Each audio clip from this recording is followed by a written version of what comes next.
Graça e paz em nome do Senhor Jesus. Quero convidar os irmãos a abrirem a palavra de Deus no Evangelho de Lucas, capítulo 12, e nós vamos ler os versículos 49 até os 53. A nossa leitura como igreja, anualmente, hoje, está neste texto de Lucas e também no livro de Jó e no livro de Provérbios.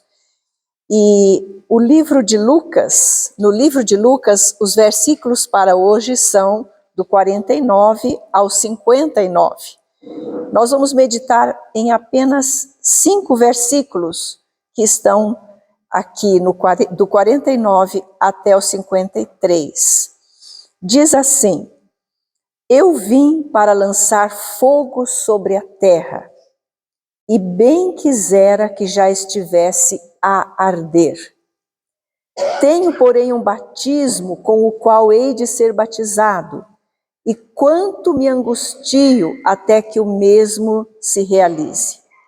Supondes que vim para dar paz à terra? Não, eu vou-lo afirmo, antes divisão. Porque daqui em diante estarão 5 divididos numa casa, 3 contra 2 e 2 contra 3. Estarão divididos pai contra filho, filho contra pai, mãe contra filha, filha contra mãe, sogra contra nora e nora contra sogra. Vamos orar?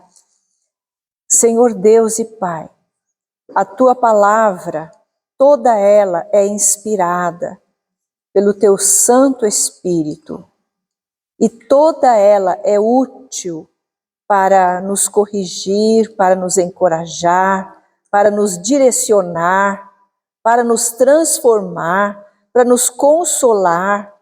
Senhor, e nós pedimos agora que o Senhor venha pelo Teu Santo Espírito operar tudo isso em nossos corações. Dependemos de Ti para compreendermos a Tua palavra.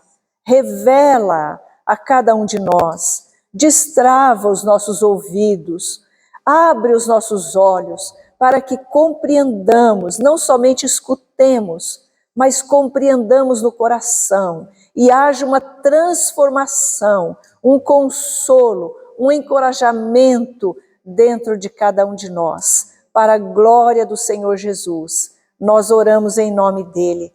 Amém. Amém. O tema desta mensagem, desta manhã, é: quando a guerra está dentro de casa. Lemos uns versículos na palavra que aparentemente, à primeira leitura, eles parecem uma contradição. Jesus não é o príncipe da paz? Jesus não disse, deixo-vos a paz, a minha paz vos dou? O nascimento dele não foi anunciado e está registrado aqui no Evangelho de Lucas, no capítulo 2. Foi anunciado por anjos que diziam assim: glória a Deus nas alturas e paz na terra aos homens a quem ele quer bem.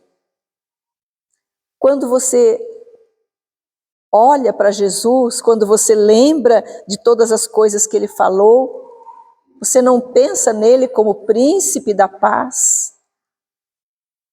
Sim. E como agora ele diz: supondes que vim para trazer paz à terra? Não. Eu vou-lo afirmo, antes divisão. Nós estamos num mundo em guerra. Não há somente uma guerra entre a Rússia e a Espanha e a Ucrânia. Há 28 guerras atualmente no nosso mundo.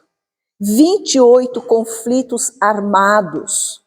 Há conflito na Índia, no Afeganistão, há conflito em muitas partes, conflitos armados, lutas armadas. Alguns estudiosos até dizem que a Terceira Guerra Mundial já começou quando a Rússia invadiu a Ucrânia. O mundo está em alerta máxima. A qualquer momento, dizem, pode estourar guerra, mas ela já está latente, ela já está pulsando, ela já está manifestando a sua cara horrorosa, terrível, num e noutro ponto do nosso planeta. O mundo está em guerra. Agora, quando a gente fala na guerra lá do outro lado do oceano, lá no outro continente, nós estamos aqui na parte sul do continente americano, nós estamos aqui longe dessas guerras, estamos de boa. Não há guerra entre nós. Não. Além das guerras que nós vemos no nosso país acontecendo todo dia, guerra de tráfico de drogas, de bandido contra os civis, as pessoas que trabalham. Além de todas estas guerras, aqui nós lemos uma guerra que acontece dentro da nossa casa. Quando é que ela acontece? Quando a guerra está dentro de casa, o que fazer? Em primeiro lugar, nós precisamos entender essa guerra. No versículos 49 até os 52, nós podemos olhar para aqui novamente e entender essa guerra. Primeiro vamos lembrar do lugar, o espaço em que está este trecho no Evangelho de Lucas. Nós nunca podemos pensar alguns versículos e estudá-los, meditar neles, sem lembrar o que está acontecendo ao redor. O Evangelho de Lucas é um evangelho que foi escrito cronologicamente. Lucas fez uma investigação minuciosa da vida de Jesus e foi escrevendo um fato após o outro. É um evangelho cronológico, é um evangelho que ele foi nas minúcias, fez uma acurada investigação, uma investigação detalhada para escrever o seu evangelho. E onde está esse texto? Ele está num período em que Jesus sai da Galileia e vai para Jerusalém, na Judéia. Um trajeto longo. E por que ele estava indo para Jerusalém? Porque estava chegando o dia do seu sacrifício, da sua morte na cruz. Tinha que ser lá em Jerusalém, a capital, ia ser lá. E Jesus sabia, e Jesus se dirigiu então para lá. E ao longo desses dias de caminhada, ele fala muita coisa. Ele já tinha feito todo o seu ensino, milagres, curas, ele já tinha realizado. Agora ele aperta uns parafusos finais ali na sua caminhada para Jerusalém. Não é um passeio, não é uma viagem de recreio, era uma caminhada para a morte, para o sacrifício. Isso não estava na perspectiva dos discípulos. Os discípulos não entendiam isso. Eles esperavam um Messias que iria libertá-los do poder dos estrangeiros, iria restaurar a soberania de Israel. E agora vem esse homem que eles acreditam ser o Cristo, Filho de Deus, e está dizendo palavras de morte com tanta frequência, dizendo que vai morrer.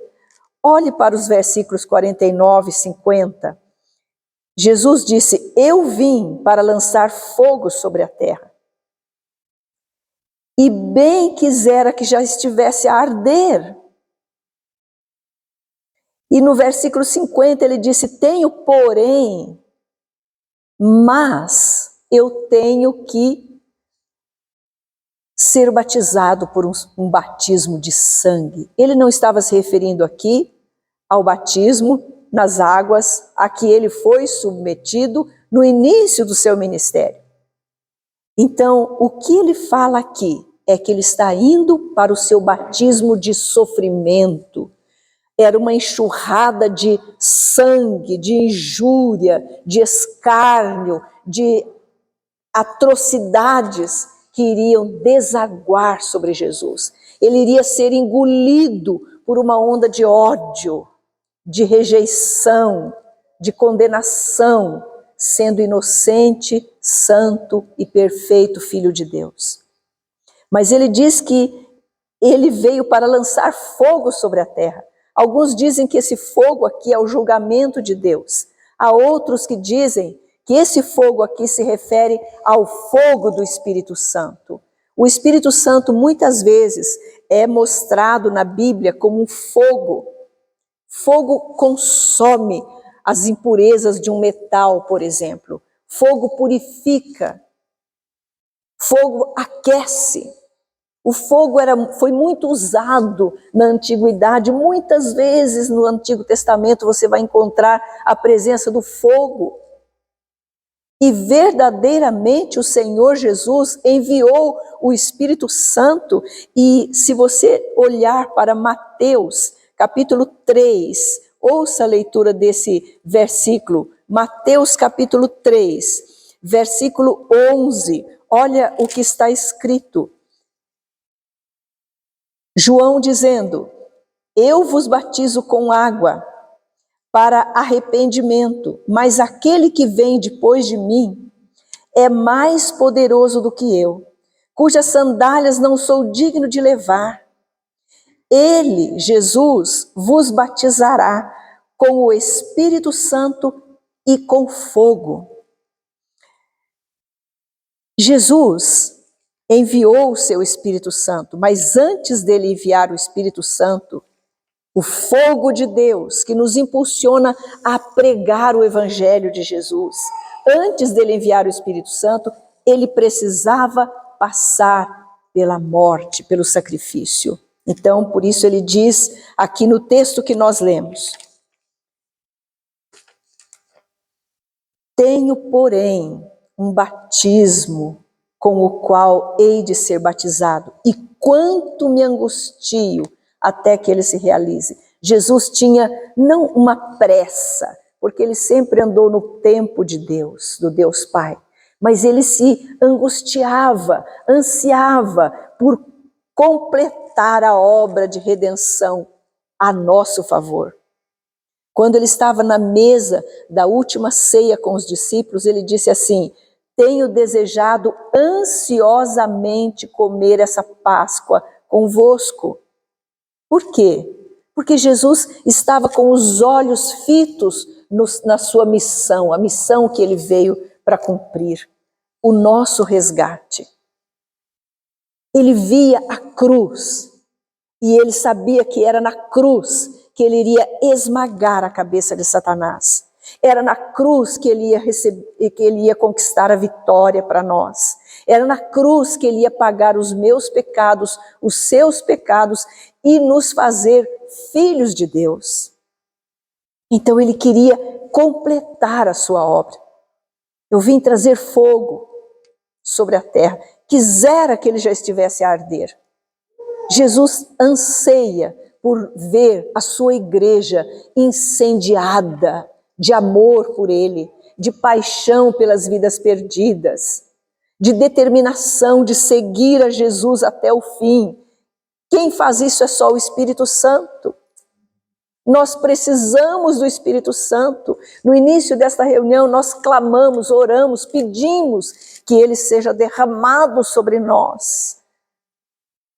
Jesus disse: eu vim lançar fogo sobre a terra. E bem quisera que ele já estivesse a arder. Tenho, porém, um batismo. Antes eu preciso passar pelo batismo de fogo e de sangue. E quanto me angustio, desejo completar essa obra. Então entender essa guerra. Entender esta guerra. E onde é que ela inicia essa guerra? Para nós entendermos ainda essa guerra. Olha o versículo 52. Porque daqui em diante estarão 5 contra 5 numa casa, 3 contra 2 e 2 contra 3.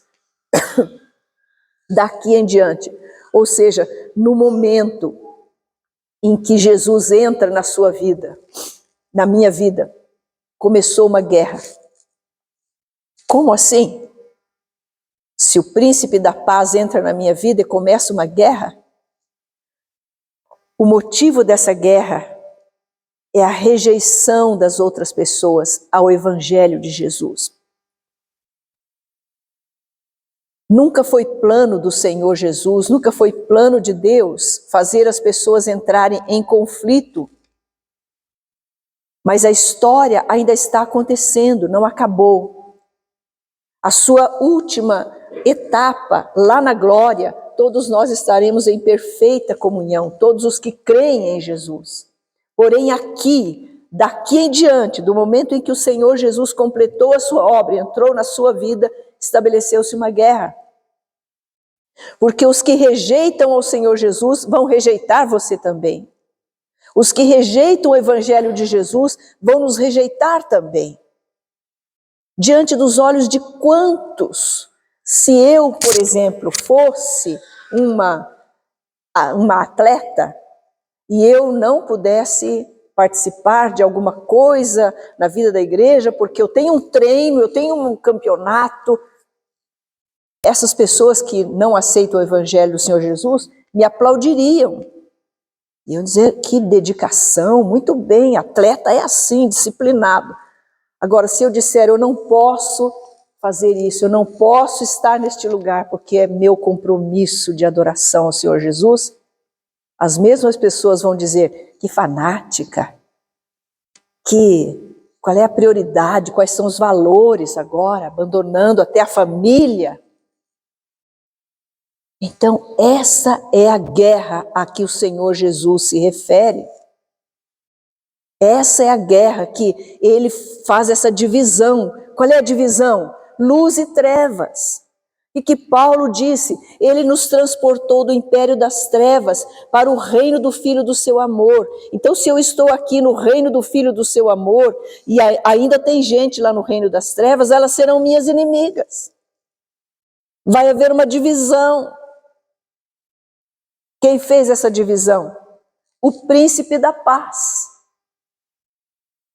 Eu vou estar em paz, porque ele nos reconciliou com Deus. Quando nós aceitamos a Cristo, nos rendemos a Ele, nós somos reconciliados com Deus, temos paz com Deus, temos paz interior. Mas com aqueles que rejeitam o Evangelho, temos uma guerra. A guerra muitas vezes está dentro de casa. Que natureza de guerra é essa? Entendendo essa guerra? Guerra espiritual. Paulo nos ensina na carta aos Efésios que a nossa luta não é contra sangue, não é contra carne, mas contra principados e potestades das trevas nas regiões celestiais. Essa é a batalha. Os que rejeitam a Cristo não vão, de forma alguma, ficar de bem com você. Respeitar os seus valores, as suas decisões, as suas posições, não vão respeitar. Pelo contrário, vai entrar em conflito. Aquele que quiser ser amigo do mundo vai se constituir em inimigo de Deus. Aquele que é amigo de Deus, consequentemente, logicamente, vai ser inimigo do mundo. Vai ter inimigos no mundo. E não dá, de forma alguma, por estas palavras que o Senhor Jesus está falando aqui neste trecho que estamos lendo, não dá para a gente estar no reino de Deus flertando com as coisas do mundo. No reino de Deus e saindo daqui, como se aqui fosse o reino de Deus, vamos para casa e fazemos lá as mesmas coisas que eles fazem. As mesmas posturas, o que eles comem, o que eles bebem, do jeito que eles falam, do jeito que eles pensam, o que eles compram, a dívida que eles fazem, o que eles ostentam, os valores deles, os pensamentos deles, porque afinal de contas cada um pode ter o seu pensamento. Não, não é assim que a Bíblia ensina. A Bíblia diz que nós, do reino de Deus, temos uma lei. É a lei do amor, a lei da santidade, a lei da separação do mundo. Isto é inegociável no reino de Deus. E então a batalha se estabelece, entendendo essa guerra. Em segundo lugar, o que devemos fazer quando a guerra está dentro de casa? Entender a abrangência dessa guerra. Até onde ela vai? Ela abrange o quê? Abrange o pessoal lá da Cracolândia, a gente fica contra eles, essa conduta assim, ladrões, gente que assaltam as casas, isso aí nós estamos, essa guerra é com essa gente. Não, nós éramos tão perdidos quanto eles. Tão perdidos quanto eles. Eles são tão amados por Deus quanto nós. E nós devemos a eles o Evangelho. Pregar a eles o Evangelho de Jesus, as boas novas, a boa notícia, porque é para todos. Mas a abrangência dessa guerra vai ao círculo mais íntimo que nós temos, aos afetos mais doces que nós temos como seres humanos, a nossa família. Jesus esclarece aqui, porque daqui em diante estarão 5 divididos onde? Numa casa. 3 contra 2 e 2 contra 3. E para que ninguém fique com dúvida, Jesus vai estabelecer quais são esses indivíduos dentro dessa casa. É pai e filho, é mãe e filha, é nora e sogra, num contexto em que os casais novinhos, no contexto, nos tempos bíblicos, quando se casavam, moravam com os seus sogros, geralmente. Depois se emancipavam, mas nesse contexto não fica ninguém fora. Os inimigos não são aqueles que assaltam, que você está de vidro abaixado no carro, ele enfia metade do corpo dentro e ameaça você. Não são aqueles. São os da sua própria casa. Se nós olharmos, isso aí já foi predito lá atrás, no livro do profeta Miqueias. No livro do profeta Miqueias, nós encontramos um versículo assim: não creais no amigo, nem confieis no companheiro. Eu estou lendo Miqueias 7, verso 5. Guarda a porta da tua boca àquela que reclina sobre o teu peito, porque o filho despreza o pai, a filha se levanta contra a mãe, a nora contra a sogra. Os inimigos do homem são os da sua própria casa. Em que contexto? Nesse contexto de você crer em Jesus Cristo e enfrentar uma batalha, uma guerra dentro da sua casa. Então a abrangência dessa guerra é todas as pessoas que não aceitam a Cristo, não se submetem a Jesus e não querem o Evangelho de Jesus, rejeitam Jesus, não importando o nível de parentesco, de proximidade, eles se constituirão em inimigos. Eu me lembro de um testemunho de uma professora minha no tempo de seminário. Ela uma vez contou para nós com muita singeleza, uma moça muito consagrada, viera de outro país para ser missionária no Brasil. Ela disse assim, ela vinda de uma família de japoneses, budistas, ela conheceu Jesus e se converteu a Jesus. Jesus mudou a vida dela. Então o pai dela olhou para ela e disse assim: você não é mais minha filha. pode sair da minha casa, porque aqui na minha casa não tem lugar para cristãos. Se você quer ser cristã, você vai procurar cristãos para você morar com eles. Aqui na minha casa você não mora. Pai dela. Ela saiu de casa. Foi acolhida pela igreja dela, onde ela conheceu Jesus. Ela foi treinada no seminário. Recebeu um chamado de Deus para vir ao Brasil, ser missionária no Brasil. Então ela foi até a casa dela, sempre orando pelos pais, sempre orando pela família, mas nunca recebida por alguns anos pela família. Ela falou, agora, eles sabendo que eu vou para o Brasil, eu vou até lá e vou falar com eles. A hora que o pai abriu a porta, ele olhou para ela e disse, você ainda é cristã? Sou. Aí ele disse, eu pensei que eu tivesse dito para você ir embora daqui. Fechou a porta. E ela veio ser missionária no Brasil. Foi uma bênção. Eu fui muito abençoada com a vida por Deus, através da vida dessa moça. Uma guerra. Uma guerra. Nos países muçulmanos, se alguém se converter a Cristo, não importa que seja o filho, a esposa, o marido, menor de idade, maior de idade, não importa.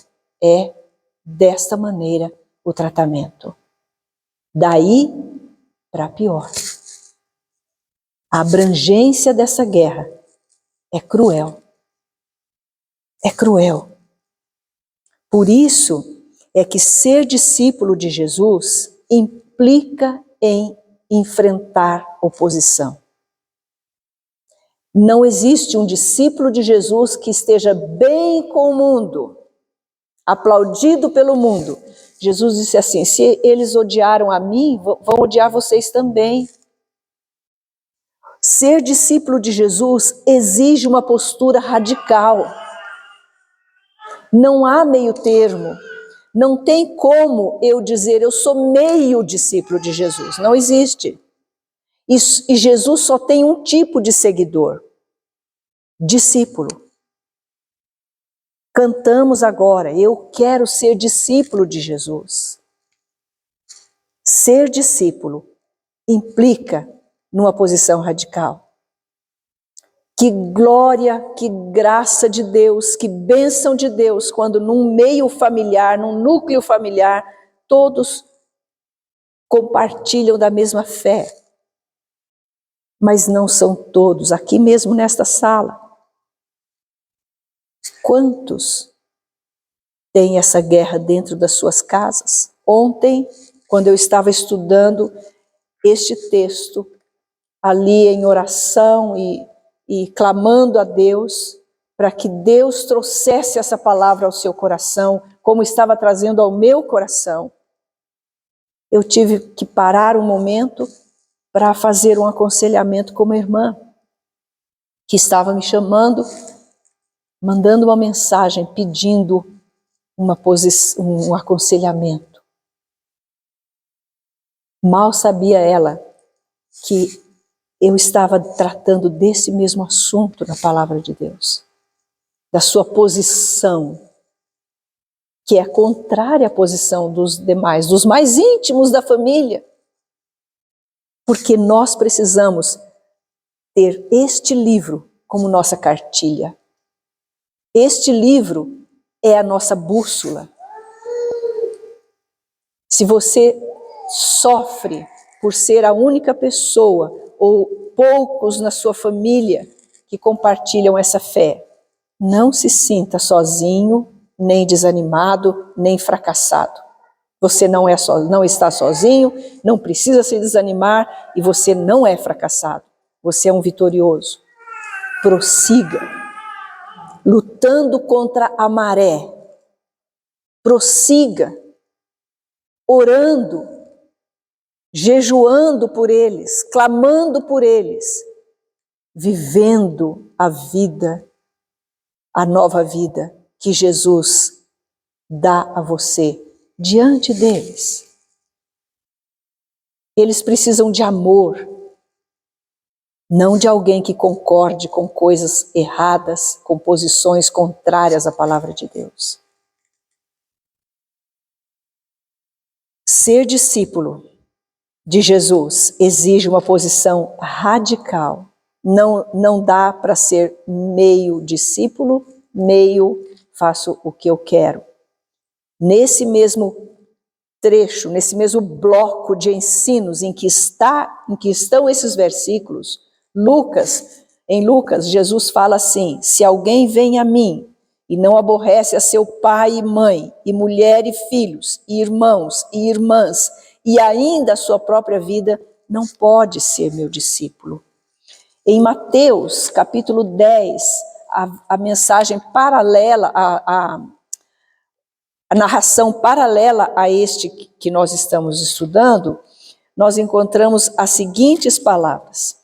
Jesus falando, a mesma coisa registrada por Mateus, registrada por Lucas, como estamos estudando. Mateus 10, 34 está escrito: não penseis que vim trazer paz à terra. Não vim trazer paz, mas espada. Isso é guerra. Pois vim causar divisão entre o homem e seu pai, entre a filha e sua mãe, entre a nora e sua sogra. Assim os inimigos do homem serão os da sua própria casa, é o que eu li em Miqueias agora há pouco. Quem ama a seu pai ou sua mãe mais do que a mim, não é digno de mim.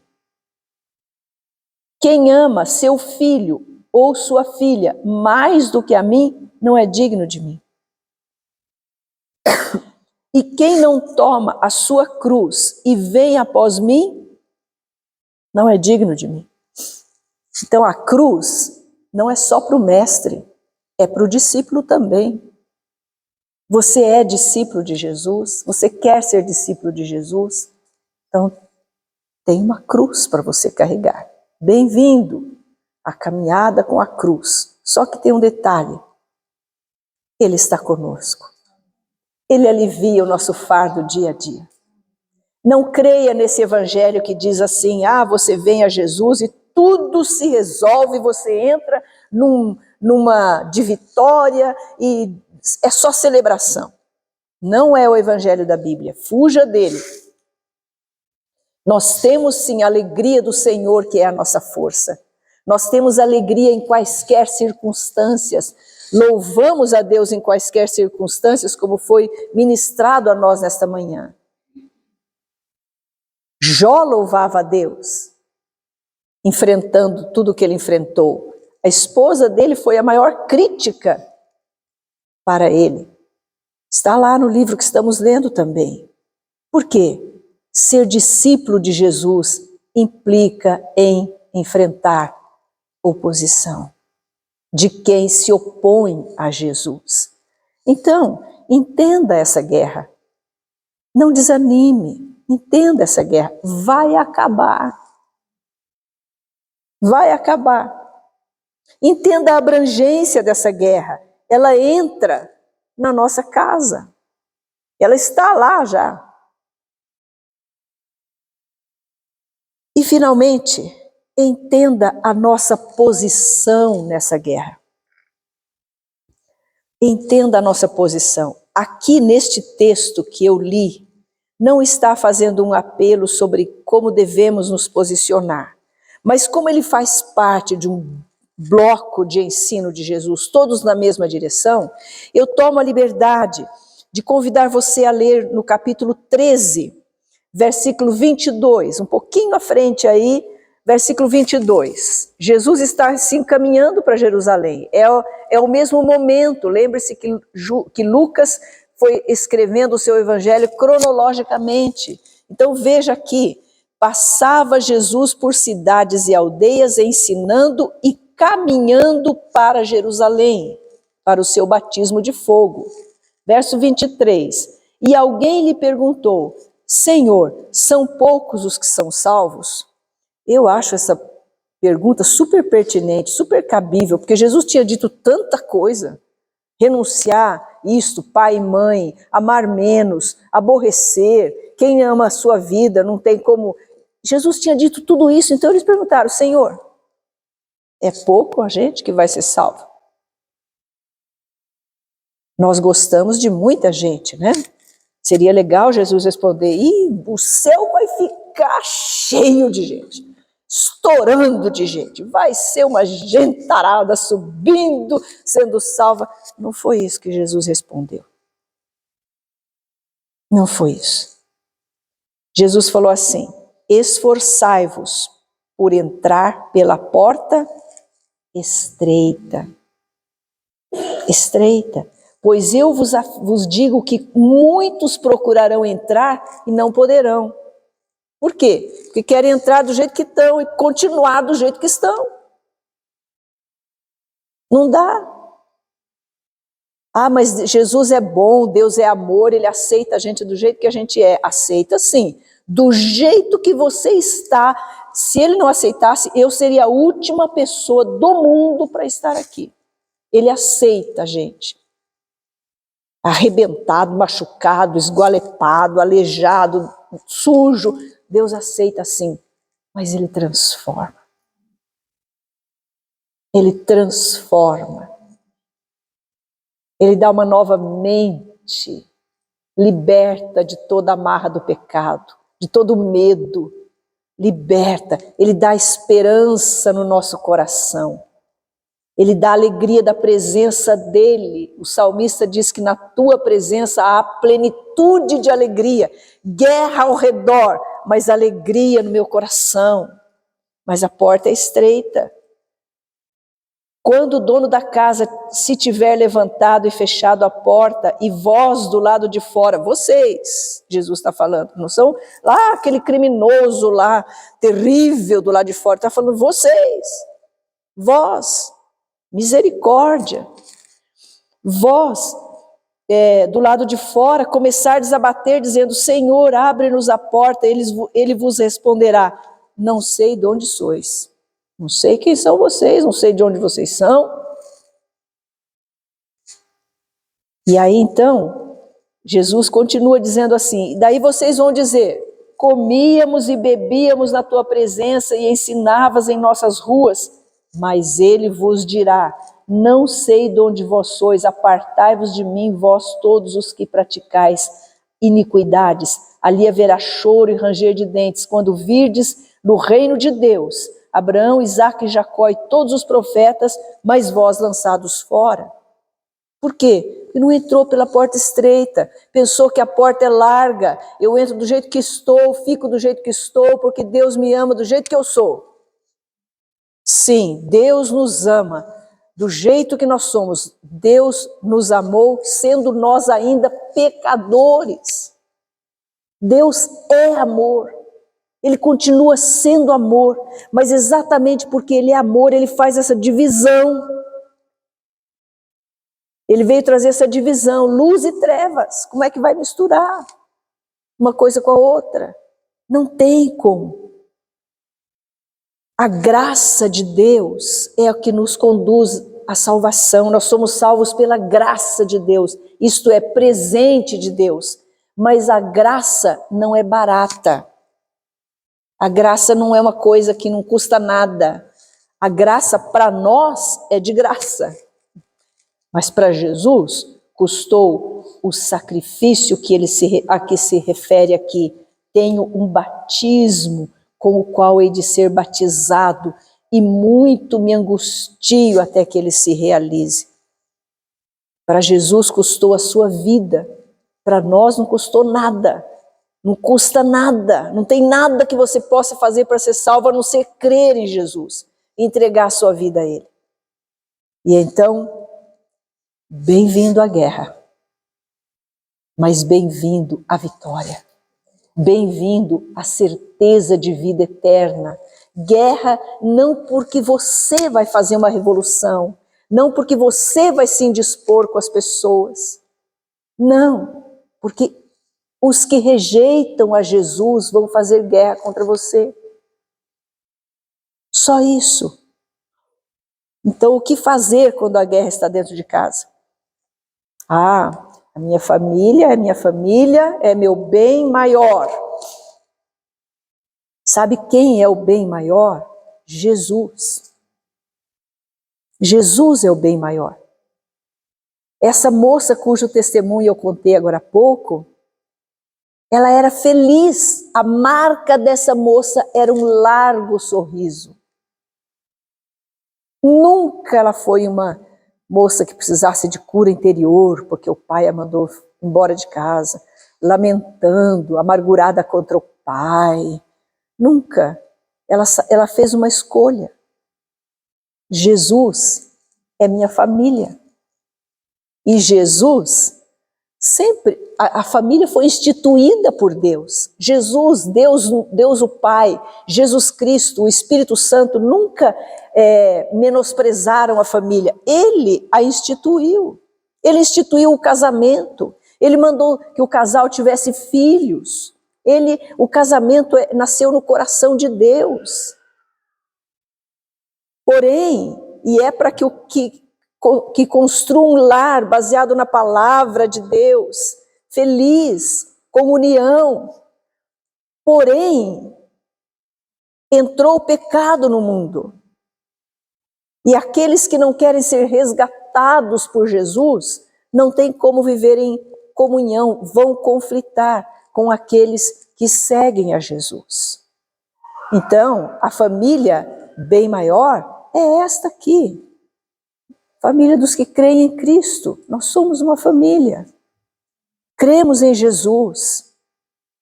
Lute pela sua família para que ela se converta a Cristo. Mas não se preocupe em enfrentar a guerra dentro de casa. Arme-se com a armadura de Deus. E continue. Continue. Faça a sua escolha. Qual é a sua escolha nesta manhã? Qual é a sua escolha? Eu quero convidar você a baixar a cabeça, fechar os seus olhos, para que nós oremos neste momento, com muito temor e tremor em nossos corações.